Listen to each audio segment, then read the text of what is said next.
Hey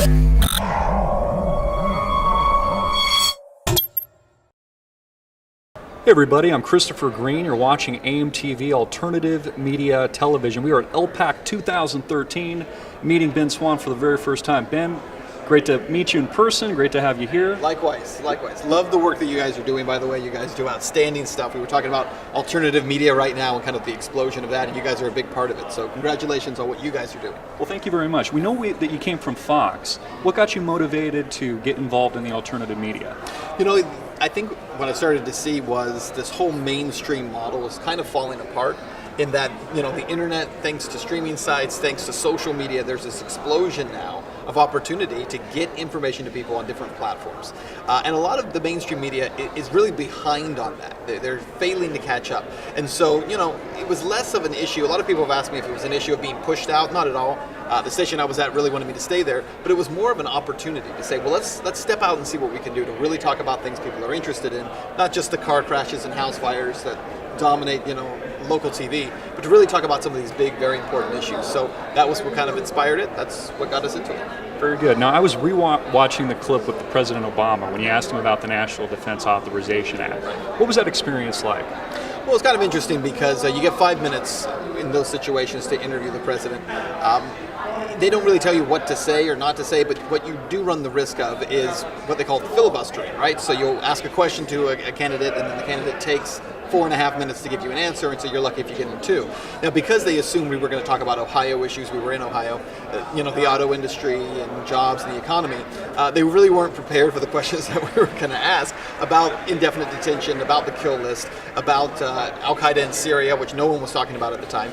So we asked these questions, and we were able to get quite a few in, mostly because they weren't prepared for them, and so we got quick answers, short answers, as opposed to those really long ones. So the experience, you know, some people have asked me if I was nervous, if it was scary. Not at all, but there is a certain amount of nervousness that comes with just wondering how many you're going to get in. Unfortunately, you don't really have time for follow-ups in those situations, unless you only want to talk about one thing. So, you know, it was a little bit nerve-wracking just knowing there's a clock running and you got to get in as many as you can. Yeah, so tell us about Syria. I mean, this has been a hot topic. We've done dozens of videos on it. I haven't really seen the evidence proving that Assad's responsible for chemical weapons. I know that he's kind of, you know, acquiesced here recently. He's been interviewed. He just appeared on Fox. You know, what's Charlie your view? Rose, I think, talked to him as well. Yes. So, I mean, what's your view? I mean, is there evidence to support chemical weapons use? You know, should we be in Syria? Should we not be in Syria?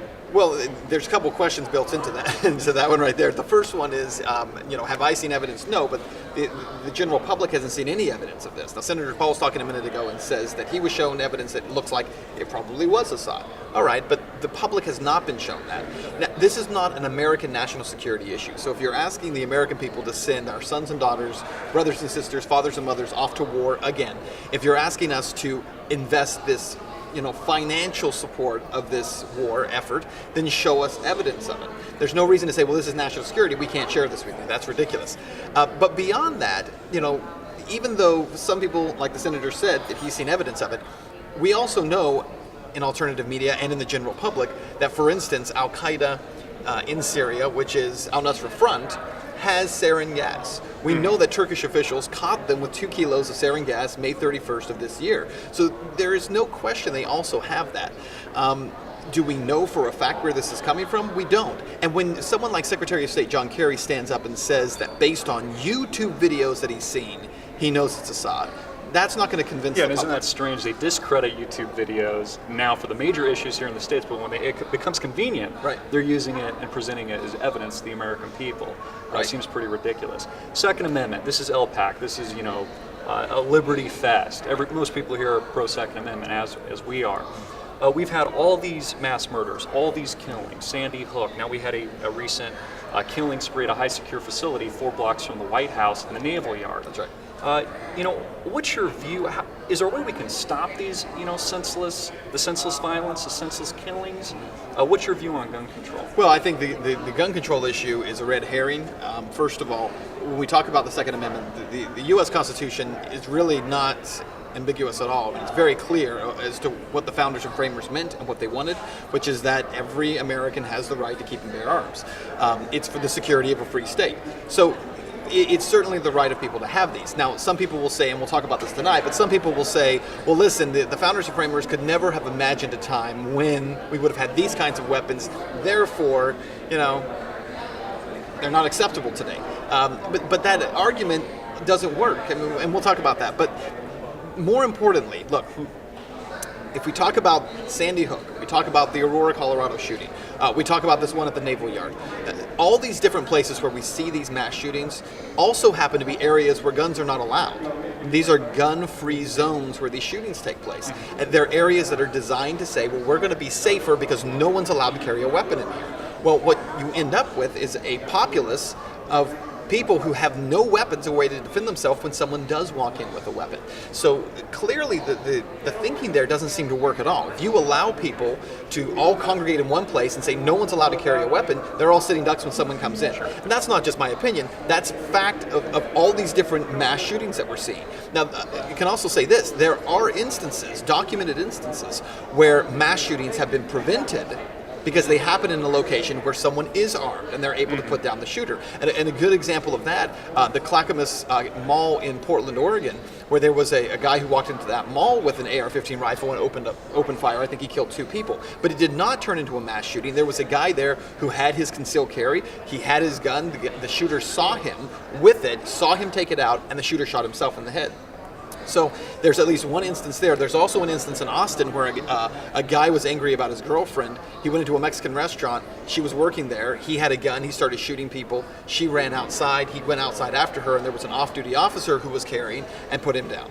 So there are a number of cases that we see where by having someone who's armed there, the NRA says the only way to stop a bad guy with a gun is have a good guy with a gun, but there is some logic to that thinking. But media won't even discuss that issue. I mean, it's completely off the table, and it shouldn't be. That should certainly be something discussed. Yeah, so we walked into the Westfields Marriott earlier today. One of the first things that happened, a few people come up to me and say, hey, we recognize you guys, love your work, etc., as I'm sure happens to you all the time. And a few of them mentioned, wow, you guys are at the Bilderberg location. This is where the Bilderberg meeting occurred in 2012 and 2008, where President Barack Obama and Hillary Clinton met. Before he was elected president of the United States, before Hillary moved in her new position. You think that that's a coincidence? Is there a conspiracy here of some kind? I don't know. There's a lot of people who talk about Bilderberg all the time. I don't know much about it. What I do know, though, is there is a major issue that's out in the open. For all the secrecy behind that stuff, a major issue that's out in the open, and that is the issue of crony capitalism in America today. You have all these young people who think they hate capitalism and they believe that government's the answer to everything, and they have these socialist worldviews. But I believe that's largely because they don't know what true capitalism is. Instead, what they know is something that's usually known as fascism. Okay, we call it crony capitalism now, but it's fascism. Fascism is the collusion between government and business in order to control the markets. If you ask most young people today, do you know what fascism is? Probably most of them couldn't even tell you. The ones who could would say, well, like the Nazis, right? The Nazis were fascists, but they don't know why the Nazis were fascists. They don't know why Mussolini was a fascist. And so I think that's the problem that we have that's right out in the open in America. We don't need to go sneaking around looking for the Bilderbergs of the world when it's all happening right in front of us. We did a piece that we released today about Monsanto and said one of the biggest problems with Monsanto, despite all the people talking about GMOs and all the issues with them, is the crony capitalist relationship between Monsanto and government. Yeah, so how do we fix that? We have Rand Paul, he's a front runner for the Republican nomination in 2016. What could he do if he became president? What could he do to change things, to hold our politicians accountable, hold Wall Street accountable?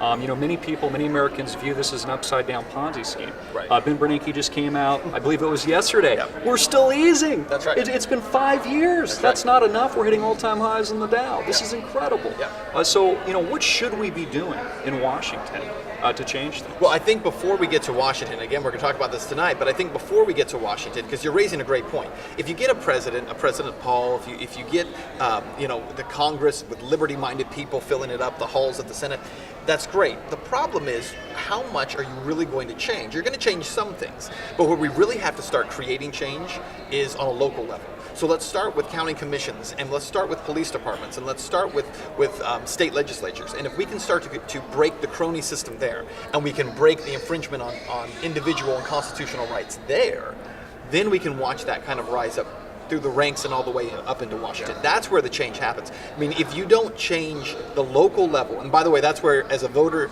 you have the most power, is on a local level. If you don't change things there, then there's no reason to be a part of Campaign for Liberty. There's no reason to be a part of these big ideas, because the real change happens out on a local level.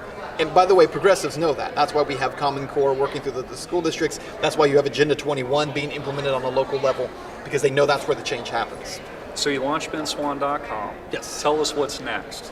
Well, we're working on several things right now. I can't tell you about all of them, but what I will tell you is that we want to encourage people to watch the videos that we put out that were crowdsourced. We still have about 4 more that we're going to do. We've been releasing them. They're up on YouTube right now, or you can see them through benswann.com. One thing we're trying to do is kind of reshape what it looks like to talk about things that are taboo in the culture, and do it from a news perspective. We've had some criticism. We've talked about 9/11. We had some criticism from that. And by the way, a lot of criticism from libertarians who were like, you shouldn't be talking about this. You're going to discredit yourself. We talked about Monsanto. People up in arms. Why would you talk about this?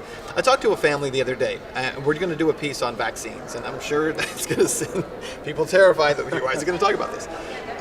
We talked to a couple the other day, and there are a lot of families in America right now who are fighting the system because we have laws in this country that prevent vaccine makers from being sued. They have these special protections. And so what we see when we talk to these families, they were talking about going on some alternative media shows, and someone in the room, and I won't say who, but someone in the room said, well, do you really think it's a good idea to be on those shows because it will take away your credibility? And the families who were there said, but nobody else will even listen to us. Yeah. And I thought, you know what? And that's why we're doing what we're doing. And that's such a big part of the issue, I think, because raising the credibility of the alternative media, that's right, and just of the media in general, is a big sticking point, because they want to discredit Ben Swann. Absolutely. They want to discredit AMTV. That's right. They want to make us irrelevant. But what we're seeing is this is media demanded by the people. That's right. And the people are voting. Not just with their viewership, but also, just with their general support. That's right. As we've seen it from a grassroots level with Ron Paul and all the activism they've done through the years. So, no, you're absolutely right. And it's, if we do not change the view of alternative media, and so that people start to see it as credible, and I'm talking about mainstream viewers see it as credible. If we don't do that, we're always going to be the fringe people.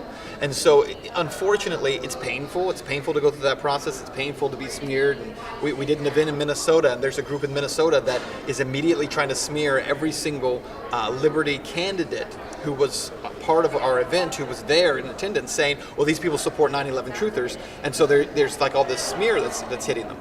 We're looking at maybe launching an organization called Above the Smear that's going to work to force candidates to talk about issues instead of just smearing each other with labels. But I think, as alternative media, that we have to talk about these issues. We have to do it in a responsible way. We can't, shout at people and frighten them. But we have to be able to get into these issues. You can't just ignore them and say, well, I want people to take me seriously, so I won't even talk about these things. Because if we do that, then there's no need for us.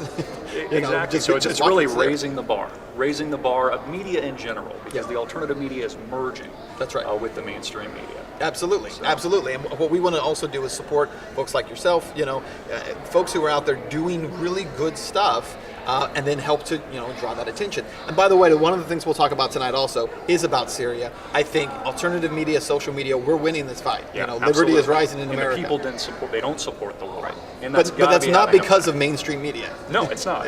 Yeah. Well, awesome. Ben Swann, fighting the war for liberty, is going to speak in a moment.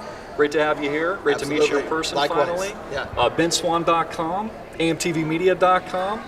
This kind of sounds like a partnership made in heaven. Sounds good. All right. Sounds good. Thanks a lot. Really nice to